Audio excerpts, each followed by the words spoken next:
사랑하는 여러분, 예수님을 사랑하십니까? 네, 아멘이세요. 그렇다면 여러분이 예수님을 사랑하는 증거는 무엇입니까? 좀 더 선명하게 질문을 드린다면 여러분은 예수님을 위해 어떠한 낭비에 동참하고 계십니까? 왜냐하면 사랑하면 낭비하게 되기 때문입니다. 살면서 사랑을 해보셨습니까?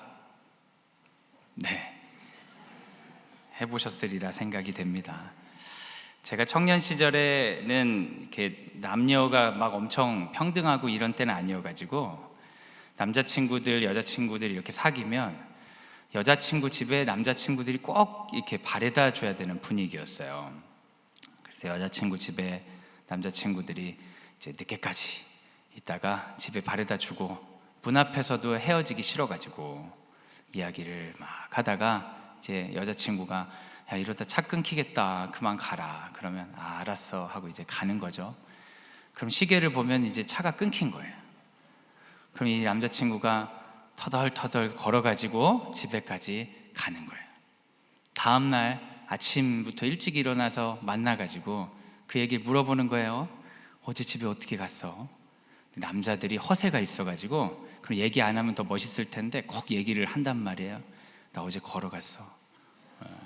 그럼 미안해 어떡해 괜찮았어? 힘들었지? 근데 난 하나도 안 힘들었어. 왜? 네 생각하면서 갔거든. 뭐 이런 얘기 막 하면서 그랬던 시절들이 있습니다. 근데 여러분 참 어이없죠. 굉장히 낭비하는 거잖아요. 왜 차 끊길 때까지 있어요? 그냥 집에 가면 되지. 근데 사랑하면 낭비하게 돼요. 여러분 자녀들이 태어났을 때 부모들이 얼마나 낭비를 하는지 모릅니다. 아버지들이 아이를 보기 위해서 퇴근하자마자 뛰어가는 그 낭비, 집에서 화장실 청소 한 번 해보지 않았던 아가씨가 아이의 똥기저귀를 갈고 팔이 저리도록 아이를 안고 있는 그 낭비. 사랑하면 낭비하게 됩니다. 여기 보니까 할아버지 할머니들도 계신 것 같은데 손주들에게 낭비를 많이 하시죠? 네. 손주들을 효율적으로 사랑하세요? 아니에요. 낭비예요. 제가 아는 어떤 분은 집이 멀어요. 남양주신데 남양주에서 여기까지 오시는 거예요. 아침마다. 그래서 아이, 손주 집 앞에 있는 어린이집을 데려다 주더라고요. 정말 어이없는 낭비 아닙니까? 네. 사랑하면 낭비하게 됩니다. 교회를 사랑하시는 분들은 그렇게 교회에서 낭비하시려고 해요. 누구 도울 사람 없나? 기도할 사람 없나? 효율적으로 하지 않고 너무 좋아가지고 낭비하는 겁니다. 사랑하는 여러분, 제가 다시 한번 여쭙겠습니다. 예수님을 사랑하십니까? 그렇다면 어떤 낭비에 동참하고 계십니까? 신앙생활 열심히 하는 분은 이쯤 되면 그렇게 대답하실 것 같습니다. 저는 주일 성수도 하고요 11조도 하고 있어요. 봉사도 합니다. 그러실 수도 있을 것 같아요. 그럼 저는 한 가지 더 질문을 드리고 싶습니다. 그 낭비가 즐겁습니까? 아니면 여러분에게 무겁습니까?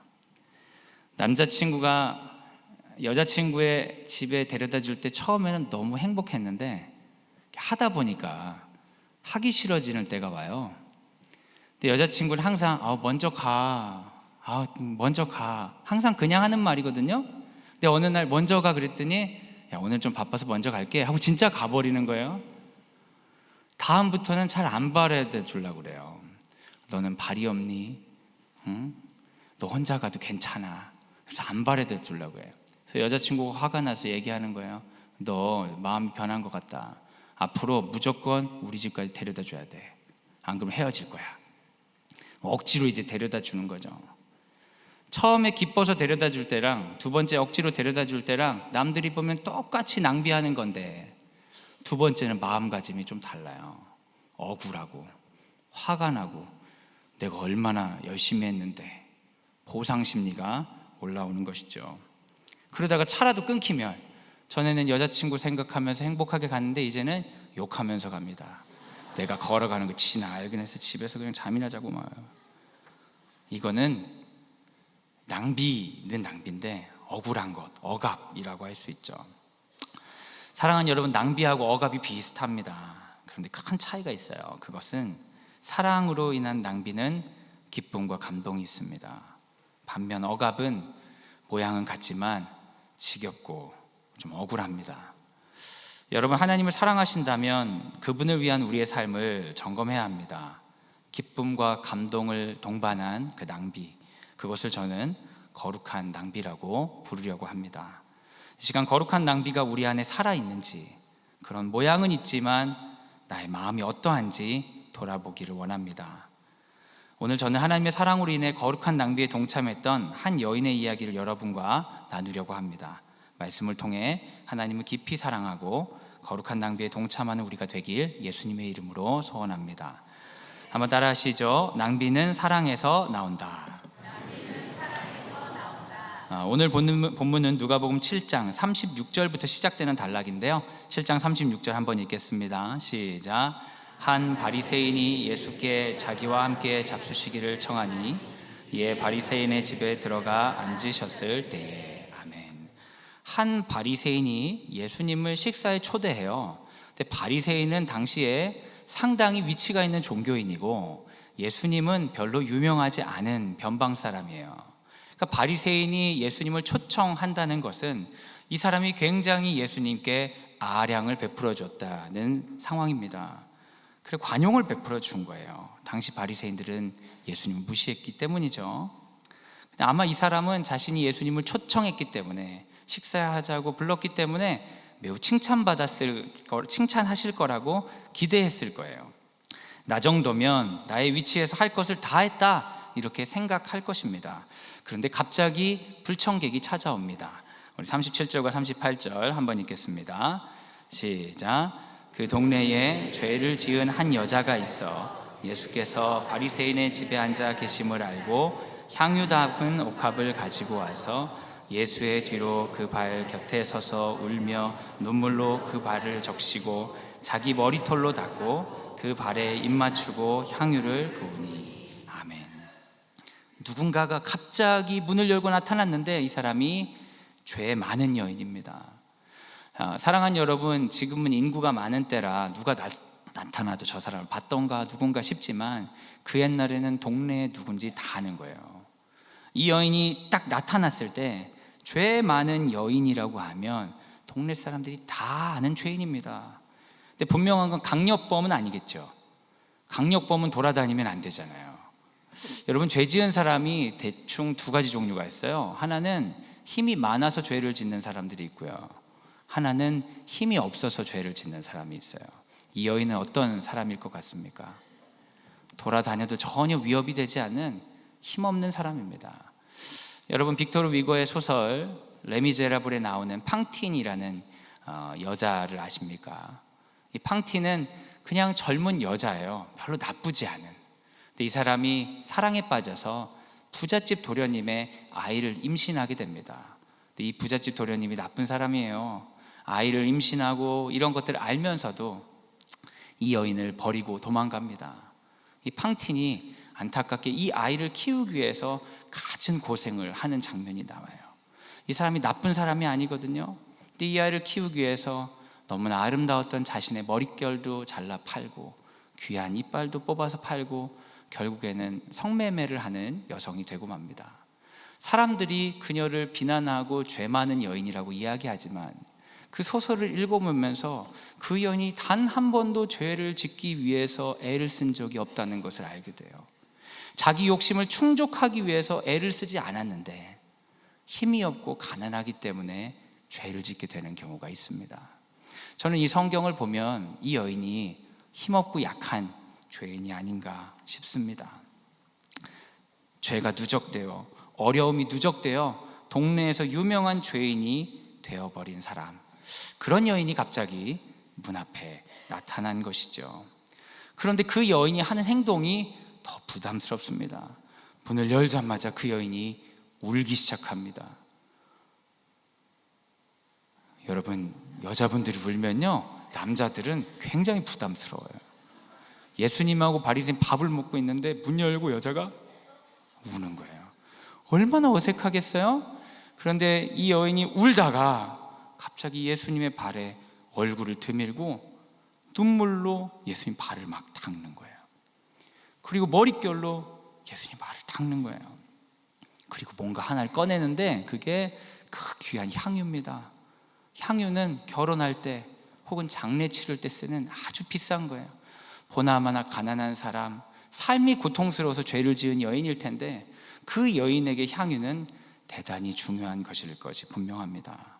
그것을 예수님의 발에 붓는 거예요. 심하게 낭비하는 거죠. 누가 봐도 예수님을 너무 사랑하는 거예요. 너무 심하게 낭비하고 있어요. 반면 이 집의 주인, 예수님을 초대한 바리새인은 세련되게 선을 정확히 유지하고 있습니다.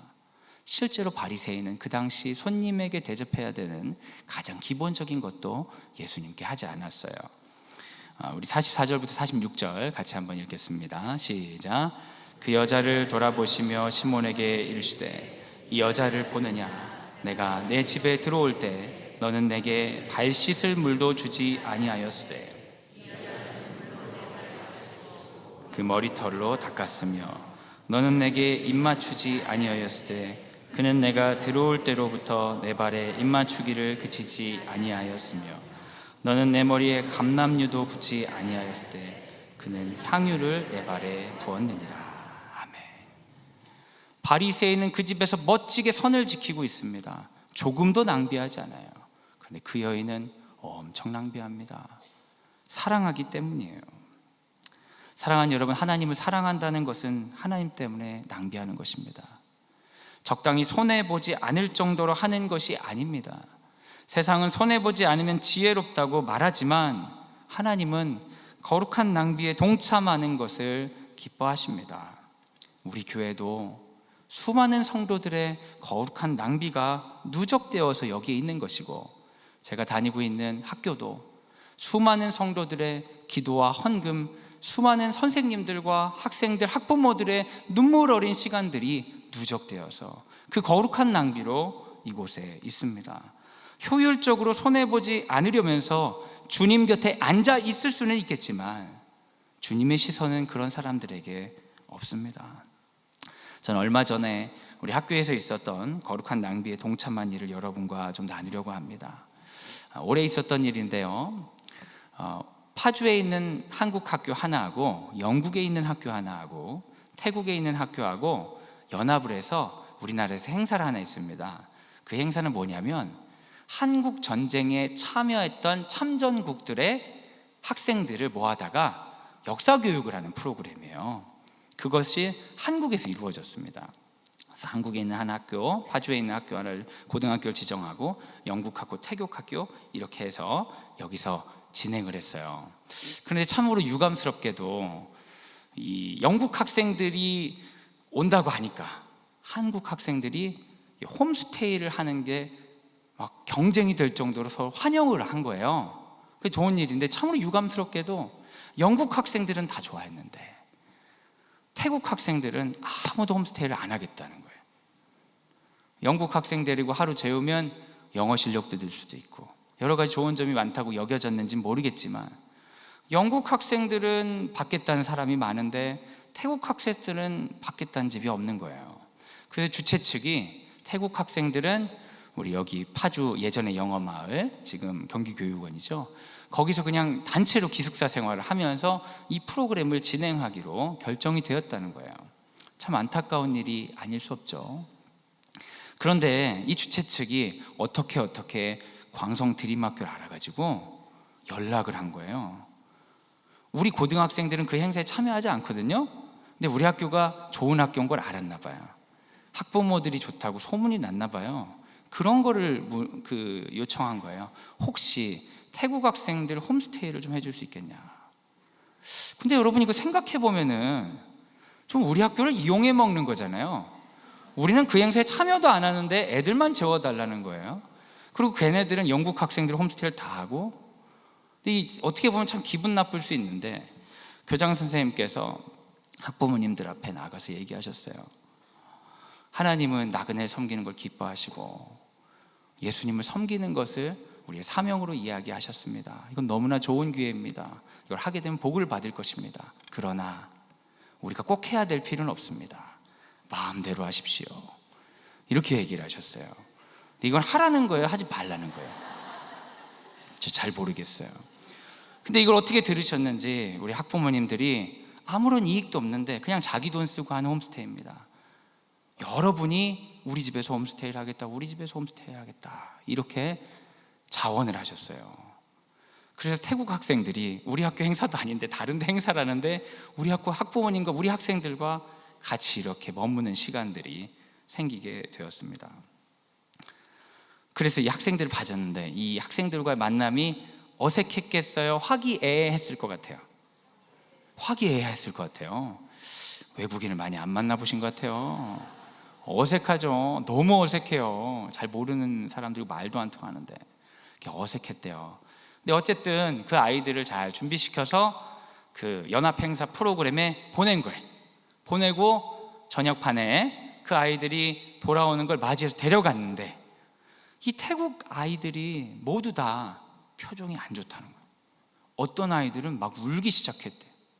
그래가지고 어머니들끼리 연락을 해서 애들이 이상하다 해서 알아보니까 이 아이들이 이 프로그램에서 인종차별을 받은 거예요. 영국 아이들은 영어도 잘하고 생긴 것도 말끔해서 그런지 말도 걸어주고 이렇게 하는데 태국 아이들도 걔네도 영어를 잘하는 아이들이거든요. 태국에서 걔네가 가난하고 어려운 애들이 온 게 아니라 나름대로 잘 살고 괜찮은 애들이 왔는데 여기서는 아주 취급을 못 받는 거예요. 심지어는 영국 거기 야당역에서 알아서 밥을 먹으라고 자유로운 시간을 줬대요. 조를 짜가지고. 근데 영국 아이들은 챙겨서 밥 먹으러 가버리고 태국 아이들 몇 명은 그냥 자기들끼리 남은 거예요. 얘네들 영어도 잘 안 되고 한국어도 안 되는데 야당역에서 뭘 하겠습니까? 그러니까 몇몇 아이들은 밥을 굶고 온 거예요. 너무 슬픈 일이죠. 근데 우리 어머니들이 그 얘기를 듣고 화가 났어요. 밥을 굶었다고? 맛있는 거 먹으러 가자. 너네들만 빼고 놀았다고? 재밌는 데 놀러 가자. 그때부터 어머니들이 열정을 다해서 아이들을 더 놀아주고 먹여주고 하는데, 그리고 그 다음 시간이 됐는데요, 또 애들은 활동하러 갔죠. 거기 있는 선생님들이 아이들 사진을 찍어가지고 어머니들이 있는 카톡방에 사진을 올렸어요. 근데 저희 어머니들이 우리 집에 있는 홈스테이니까 남자애는 아들이고 여자애는 딸이라 생각하고 댓글들을 다른 거예요. 아유, 우리 아들이 저기 있네요, 우리 딸이 표정은 좋은 것 같네요 하면서 이렇게 댓글을 썼는데, 그 태국 선생님 중에 한 분이 한국어를 부전공하신 영어 선생님이 계셨어요. 근데 이 영어 선생님이 한국어를 전부 태국말로 번역해가지고 아이들에게 보내준 거예요. 근데 애들이 한국에 와서 나름대로 자기는 잘 사는 아이들인데 나름대로 잘 살고 한국에 와서 뭔가 좋은 프로그램 한다고 해서 왔는데 인종차별 받다가, 어떻게 보면 전혀 상관없는 광성대림학교 어머니들이 우리 아들, 우리 딸 이렇게 적어놨다는 걸 보고 너무 깊은 감동을 받은 거예요. 그때부터 어색함은 사라지고 정말 가족처럼 끈끈한 일들이 이어졌습니다. 교회도 데리고 오고 여러 가지 일들이 있고 헤어질 때가 됐는데 그 잠깐 봤다고 울고 불고 난리를 내더라고요. 너무너무 아쉬워하면서. 사랑하는 여러분, 지금 태국 학생들이 왔을 때 홈스테이 하는 거 전혀 효율적이지 않은 일입니다. 낭비입니다. 의미 없는 일일 수 있어요.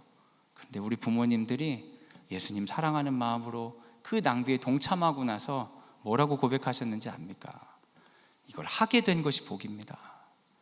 낭비에 동참하면서 오히려 예수님의 사랑을 경험했습니다 라고 이야기를 한 것이에요. 예수께서 나그네에게 하라고 하신 가르침에 따라 그 학생들을 홈스테이로 받고 먹고 놀고 하는 그 과정을 통해 하나님께서 일하시는 것들이 있는 것입니다. 그때 인솔 교사 중에 한 분이 한국에 10번 오셨다는데 자기가 10번 오면서 이런 극진한 대접을 받아본 건 처음이다 그러면서 학교 전체에 감사 인사를 하셨습니다. 그 짧은 동안 사랑을 경험한 것이에요. 만약 우리 학부모님들께서 그 태국 아이들을 통해 영어 실력을 한번 늘어보겠다 이런 마음으로 홈스테이에 동참했다면 아무것도 얻지 못했을 것입니다. 그런데 낭비하기로 결정하니까 그 사랑이 우리를 감동하게 하고 우리를 새로운 시선으로 인도하게 만들었습니다. 바리새인 나름대로 최선을 다했습니다. 이름 없는 예수에게 식사를 초대한 것으로 충분하다고 생각했습니다. 그는 전혀 낭비하지 않았습니다. 심지어 발 씻을 물도 주지 않았습니다. 입 맞출 생각도 하지 않았고 당연히 머리에 감람류를 부를 생각은 없습니다. 이 정도면 충분하기 때문이죠. 거룩한 낭비가 없어요. 근데 그것은 사랑이 없는 것입니다. 교회를 다니면서 거룩한 낭비가 전혀 없다면 사랑이 없는 것입니다. 그녀는 예수님을 사랑하기 때문에 입맞춤을 멈출 수 없었습니다. 진귀한 향유 옥합도 꽤 부었습니다. 여러분 가운데 혹시 주님께 무엇을 받지 못해서 억울한 부분이 있으십니까? 나의 수고와 헌신이 보상받지 못할까 봐 염려되십니까? 오히려 주님을 사랑하지 않는 우리 자신을 안타까워하시기 바랍니다. 낭비는 사랑에서 옵니다. 주님을 사랑함으로 거룩한 낭비에 동참하는 우리가 되길 기대합니다. 한번 따라하시죠. 사랑은 은혜에서 나온다. 바리새인과 다르게 그녀는 예수님을 어떻게 이렇게 사랑할 수 있었을까요? 그 비밀이 오늘 본문 47절에 나옵니다. 같이 한번 읽어주세요. 시작. 이러므로 내가 내게 말하노니 그의 많은 죄가 사하여졌도다. 이는 그의 사랑함이 많음이라. 사함을 받은 일이 적은 자는 적게 사랑하느니라. 아멘. 그녀가 사랑이 많은 것은 받은 은혜가 크기 때문이에요. 근데 이쯤 되면 여러분이 좀 웃으실 거예요. 어떻게 그녀가 받은 은혜가 큽니까? 바리새인이 받은 은혜가 크지. 그녀는 삶의 환경과 조건이 척박하여서 죄인이 될 만큼 비참한 여인인데 사람들에게 인정받는 바리새인에 비해 어떻게 그녀가 받은 은혜가 더 큽니까? 라고 하지 않으시겠습니까? 그런데 성경은 우리의 상식과 다르게 좋은 자리에 앉아있는 바리새인보다 그녀가 더 큰 은혜를 받았다고 말하고 있어요. 바리새인은 이렇게 생각했습니다. 내가 예수님과 밥 먹어주는 것만으로도 감사하게 생각해야지. 그는 예수님과 함께 있는 것은 은혜가 아니라 자기가 참아주는 것, 견뎌주는 것이라고 생각했습니다. 그에게 은혜는 전혀 없습니다. 반면 죄 많은 여인은 나 같은 사람이 하나님의 아들을 앞에 서 있는 것만으로도 너무 감사합니다. 그녀가 바리새인보다 세상적으로 더 많은 것을 받아야 은혜를 받는 것이 아닙니다. 오히려 은혜는 자신이 죄인인 것을 더욱더 깊이 인정하면 인정할수록, 자신의 공고함과 구원이 필요함을 더욱더 받아들이면 받아들일수록 더 큰 것입니다. 예수님은 바리새인에게 이야기했습니다. 시몬아, 그 사람 이름 시몬이거든요. 시몬아, 500데나리온 빚진 자와 50데나리온 빚진 자 2명 있는데 둘 다 빚을 없애주면 누가 더 기뻐하겠느냐. 500데나리온은 500일치의 임금입니다. 여러분 2023년도 최저임금이 어느 정도 되는지 아세요? 모르시죠? 제가 찾아봤더니 9,620원이더라고요. 하루에 8시간 일한다고 하니까 하루 임금이 대충 76,960원입니다. 76,960원을 500일 동안 하면 3,800만 원 정도예요. 2명이 빚을 졌는데 한 명은 3,800만 원을 빚졌고 한 명은 380만 원을 빚졌어요. 그런데 둘 다 빚을 영원으로 만들어줬단 말이에요. 누가 더 좋아하겠어요? 말 하나만 하지 뭐. 저도 누가 한 4천만 원만 빚 없애주면 그냥 형님으로 모시고 싶네요. 은혜를 받아야 사랑을 하고 사랑을 해야 낭비를 합니다. 태국 홈스테이 이후에 있었던 일을 여러분과 한 가지 나누고 싶어요. 각 가정에서 태국 학생들을 이렇게 홈스테이 했었는데 우리 학부모들 가정 중에 2가정이 얼마 지나지 않아서 태국 선교에 동참했어요. 근데 홈스테이를 했던 그 아이들이 태국에 온다고 하니까 얼마나 반가워요. 그런데 이분들이 가는 선교팀이 가는 곳이 태국에서도 굉장한 시골이래요. 그래서 보통 태국 도시 사는 아이들이 안 가는 곳이랍니다. 근데 온다고 하니까 우리가 가겠다고. 그래서 한 아이는 11시간 걸려서, 한 아이는 4시간 걸려서, 말도 안 되는 시간을 소비해서 그 부모님이 감사 인사하려고 그 부모와 아이들이 찾아온 거예요, 선교팀을. 근데 여러분, 태국의 국교는 뭔지 아세요? 불교예요. 그 사람들 다 불교 사람들입니다. 불교 사람들이 그 은혜에 인사하겠다고 선교팀이 자국민들에게 복음 전하는 곳에 와가지고 인사하는 거예요. 근데 왔다가 더 어떻게 보면 신기한 일은, 온 아이 중에 2아이가, 3아이가 왔었는데 2아이는 안 가겠다는 거예요. 부모님 보고 먼저 가라는 거예요. 부모님이 갔어요. 그리고 2아이는 불교인인데 불교 국가 자기 민족 시골에 선교원 선교팀과 함께 선교에 동참했어요. 예수를 모르는데 선교에 동참했어. 별일이 다 있는 거예요. 그래서 선교팀원이 선교 일정 끝날 때까지 선교를 끝까지 완수를 한 거예요. 그 선교팀도 대단하죠. 그 선교가 끝나고 영접기도 할 거냐, 2아이가 영접기도를 했습니다. 예수님을 믿었어요. 사랑하는 여러분, 이 학생들이 가난하고 어렵고 힘든 학생들이 아니에요. 태국에서 나름대로 잘 사는 아이들이에요. 그런데 이 아이들이 왜 이렇게 은혜를 경험했냐면, 한국에서 인종차별을 받으니까 그런 거예요.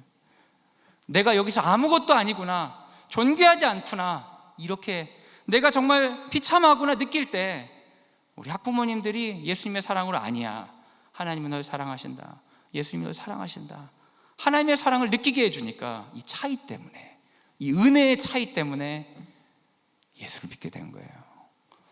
제가 분명히 확신하건대 영국 아이들 중에 예수 믿는 아이도 없었을 겁니다. 내가 받을 만큼 받았다고 생각할 거예요. 줄 만큼 줬다고 생각할 거예요. 근데 이 태국 아이들이 왜 이런 변화를 경험했습니까? 그것은 은혜를 받았다는 것 때문이에요. 은혜 받으려면 내가 죄인인 걸 알아야 됩니다. 내게 주신 게 은혜란 걸 알아야 돼요. 내 앞에 계신 예수님이 나에게 너무 귀한 분이란 걸 깨달을 때, 그때 은혜 받습니다. 그때 사랑하게 됩니다. 그때 낭비에 동참할 수 있습니다. 바리새인은요, 예수님 만나도 말똥말똥합니다.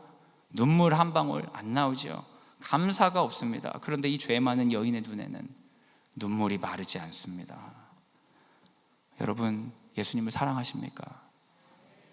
혹시라도 여러분이 예수님을 사랑하시냐는 대답에 즐겁게 아멘이라고 대답하시지 못한다면, 여러분 2가지에 대한 지식이 약해지셨을 수 있어요. 하나는 내가 죄인인 걸 망각한 것이죠. 또 한 가지는 나에게 주어진 구원이 감당하지 못할 사랑이란 걸 잊고 있는 것입니다. 그걸 기억할 때 다시 은혜는 우리에게 임합니다. 훌륭한 목사님이 설교를 해야 은혜를 받는 것이 아닙니다. 내가 지금보다 더 좋은 자리에 가야 은혜를 받는 것이 아니에요. 저도 그런 은혜를 받고 싶거든요. 누군가가 와가지고, 목사님 빚이 얼마 있어요? 제가 얼마 있는데 제가 다 갚아드릴게요. 그 큰 은혜 사모합니다. 잘 모르는 장로님이 기도하다 보니 하나님 응답하셨다면서 저한테, 목사님 개척하시죠? 아유, 전 개척에 생각 없습니다. 제가 돈을 다 준비했습니다. 100억! 그 은혜 받고 싶습니다. 그러나 여러분, 그런 건 은혜가 아닙니다. 그것은 우리의 욕망입니다. 거짓말입니다. 사탄의 속임이에요. 그 은혜 받지 못했다고 억울해하지 마세요. 주님은 우리에게 충분히 은혜를 베푸셨습니다. 내가 죄인인 걸 깨닫고 우리를 구원하신 그분의 사랑이 얼마나 큰지를 아는 순간 우리 눈에는 눈물이 흐르는 것입니다. 그분의 발이라도 부여잡고 싶은 것이에요. 우리가 사랑이 없다면 그것은 회개하지 않기 때문입니다. 사랑이 없다면 그것은 하나님의 사랑에 무지하기 때문입니다. 그분의 사랑을 무시하기 때문입니다. 은혜 받읍시다. 회개하고 하나님의 구원을 바라봅시다. 은혜를 발견해 주님을 더욱 사랑하는 우리가 되길 기도합니다. 한번 따라 하시죠. 은혜는 예수님으로부터 온다. 사랑하는 여러분, 은혜 받기 위해서는 두 가지 방향에 대한 지식을 얻어야 된다고 했습니다. 내가 얼마나 죄인인지, 하나님의 구원이 얼마나 큰지 우리가 그걸 알아야 돼요. 근데 우리가 완악해서 이걸 알 수가 없습니다. 우리 수련회나 이런 데 가면 강사들이 회개를 하라고 막 이렇게 많이 합니다. 청년들이나 회개해야 된다고, 죄를 생각나게 해달라고, 그래서 막 눈물 흘리고 회개하라고.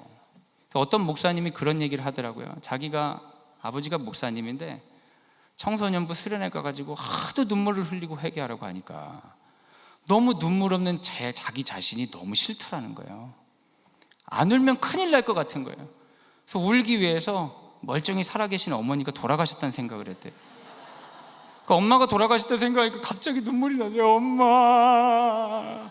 그랬더니 그냥 교회에서 목사님 아들 은혜 받았다고 칭찬을 받았다는 거예요. 여러분, 우리가 지은 죄가 얼마나 큰지 막 생각하잖아요. 반동이 올라와요. 그게 뭐 죄야? 다른 사람은 그 정도 안 지어? 왜 나만? 우리는 죄인인 걸 인정하지 못합니다. 하나님께 받은 구원이 크다는 걸 알고 깨닫고 거기에 묵상하려고 하죠. 그럼 못 받은 게 그렇게 떠올라요. 하나님 구원이 좋긴 한데 저 사람은 다른 것도 받은 것 같은데요. 저 집사는 더 받은 것 같은데요. 우린 잘 안 되는 거예요. 그게 되는 방법이 있어요. 그건 예수님을 만나는 거예요. 예수님 앞에 서는 것입니다. 오늘 본문을 보신 분들은 여기서 반발하실 수 있어요. 목사님, 바리새인 예수님 옆에 있잖아요. 근데 아무런 변화가 없잖아요. 맞아요, 여러분. 우리가 예수님을 만나긴 해야 되는데 구원자로 만나야 돼요. 나는 죄인입니다. 내 삶의 구원을 저는 찾을 수가 없습니다.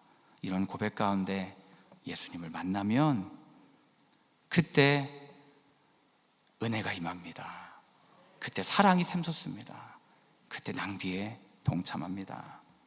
여러분, 베드로가 가이사랴 빌립보에서 주는 그리스도시요 살아계신 하나님의 아들입니다 라고 고백한 거 알고 계시죠? 근데 그 베드로가 예수님 팔아넘겼습니다. 부인했습니다. 베드로는 그때 예수님을 만나긴 했는데, 제대로 고백은 했는데 구원자로 만나질 않았어요. 그리고 나서 부활하신 예수님을 바닷가에서 만났을 때, 그때 비로소요 베드로는 알게 되었어요.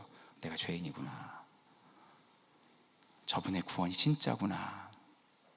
바울은 어떠합니까? 그 사람 예수님 잘 알았습니다. 예수 믿는 사람 핍박하려고 예수님에 대해 조사란 조사는 다 했어요.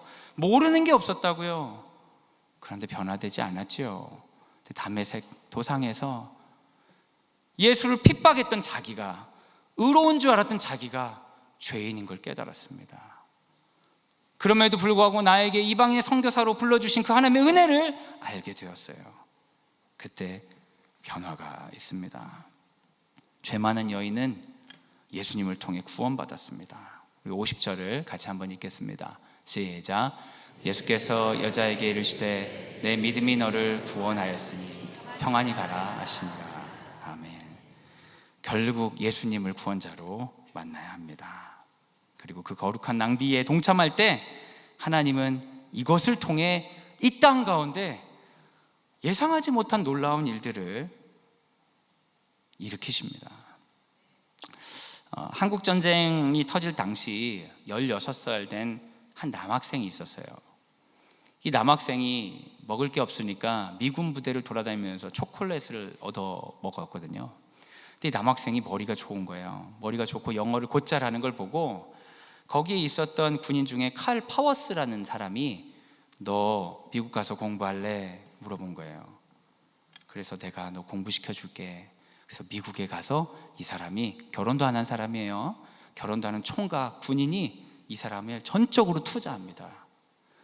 근데 이 가난한 나라, 다 전쟁으로 망한 이 나라의 젊은이를 데려다가 가르친다고 했을 때 미국 문화가 좋지 않잖아요. 미국 문화에 타락할까봐 이 사람이 예수도 안 믿으면서 가장 보수적인 기독교 학교에 입학시킨 거예요. 뭣도 모르고 들어간 그 한국 학생이 예수를 믿고 목사가 돼요. 목사가 돼서 한국에 돌아와서 엄청나게 큰 대형교회 목사가 되고, 그 은혜, 이 교육의 은혜를 나눠야 된다고 학교를 세웁니다. 근데 더 놀라운 일은 이 목사님이 칼 파워스 상사, 자기를 전도한 그 사람에게 세례를 베풀어줘요. 아니, 자기에게 학비를 준 그 사람이 세례를 베풀어줘요. 칼 파워스 그 상사는 그냥 왠지 모르게 해야 될 것 같은 사랑에 동참한 거예요. 예수님의 사랑도 모르고. 그런데 오히려 그 사랑의 고리를 통해 예수님을 믿는 복을 누리게 됐습니다. 그 목사님 이사장이 되어서 세워진 학교가 수원에 있는 중앙기독학교라는 곳이에요. 이 중앙기독학교가 설립자가 그런 은혜를 받은 것을 알고 있으니까 그 학교에서 어떤 프로젝트를 진행했냐면, 제3세계에 어려움이 있는 학생, 배움의 기회가 충분하지 않은 학생을 한국에 데려다서 우리가 키우자. 일종의 입양 같은 거죠. 실제 입양은 아니지만. 그래서 캄보디아에 있는 학생 2학생을 중학교에 입학시켜서 전적으로 투자해서 이 학생이 예수 믿고 인재가 되도록 양육했습니다. 그래서 한 학생은 지금 캄보디아에 돌아가서 기독교 학교에 교사를 하고 있고요.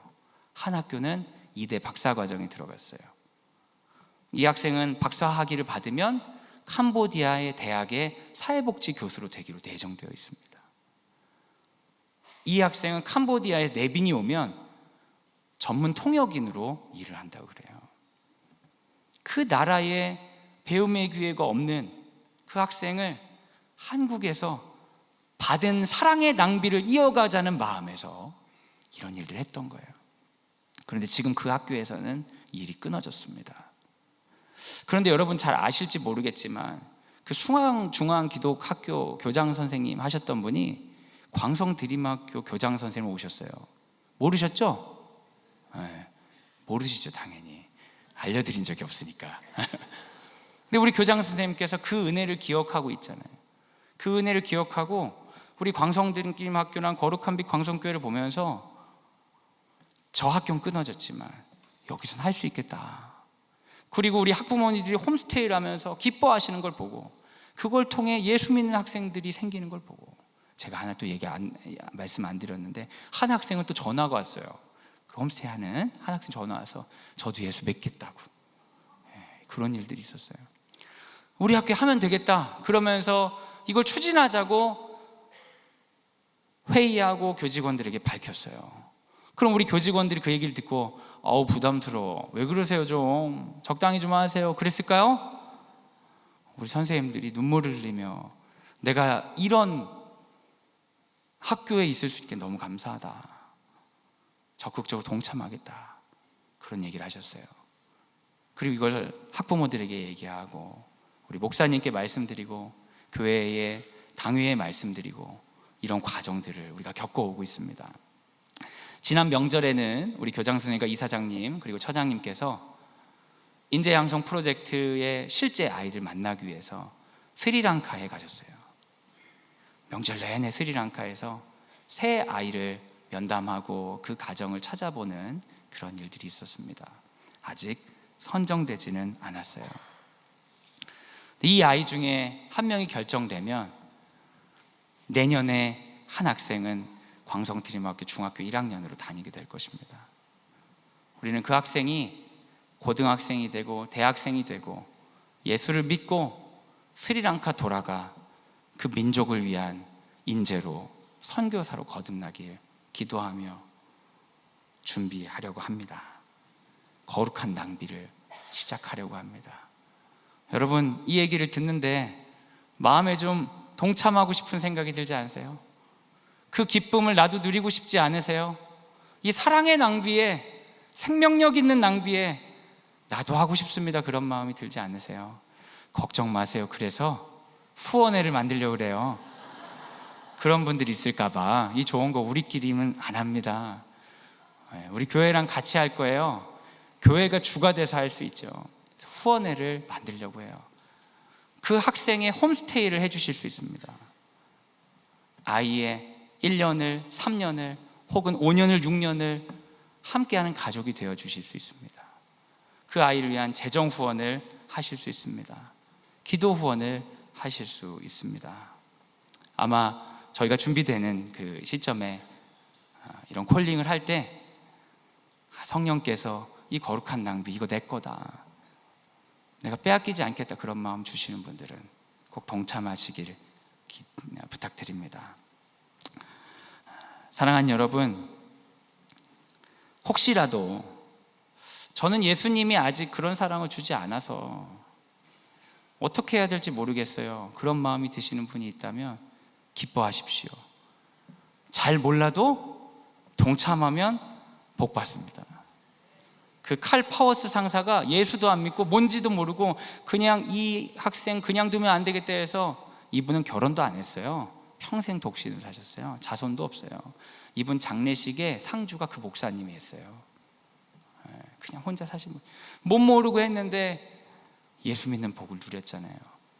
완전히 이게 뭔지 모르겠지만 내가 하고 싶다, 나도 낭비에 동참하고 싶다 하실 때 역으로 그 역사가 우리 안에 임할 수 있습니다. 사랑하는 여러분, 이제 말씀을 정리하려고 합니다. 지금 세련된 바리새인의 자리에서 일어나십시오. 폼 잡고 있지 마십시오. 지금 예수님 앞에 무릎을 꿇고 눈물을 흘리며 가진 것을, 향유 옥합을 주님께 드리십시오. 주님께서 우리를 사용하셔서 불법과 고통이 가득한 스리랑카 땅, 그리고 이 땅의 수많은 곳을 가운데 일하실 것입니다. 그러한 일에 동참하여 거룩한 낭비 가운데 넘치는 은혜를 체험하는 우리가 되기를 예수님의 이름으로 소원합니다. 시간 기도하겠습니다. 하나님, 우리에게 은혜를 베풀어 주셔서 거룩한 낭비에 동참하는 은혜를 허락하심에 감사드립니다. 수많은 사람들의 거룩한 낭비로 거룩한 빛 광성교회, 광성드림학교 세워졌습니다. 만들어졌습니다. 유지되고 있습니다. 주님과 만난 뜨거운 사랑이 누군가에겐 생명이 되었습니다. 이제 이 생명의 고리가 우리 대에서 끊어지지 않도록 인도하시옵소서. 이제 우리가 예수님 앞에서 회개하고 결단하며 새롭게 거룩한 낭비를 다짐하려 합니다. 성령께서 충만한 은혜를 부어주셔서 이 과정 가운데 주님의 사랑으로 인도함 받게 하시고 우리의 작은 섬김을 통해 열방을 다스리시는 하나님의 역사를 체험하게 인도하시옵소서. 주님의 사랑을 기대하며 예수님의 이름으로 기도하옵나이다. 아멘.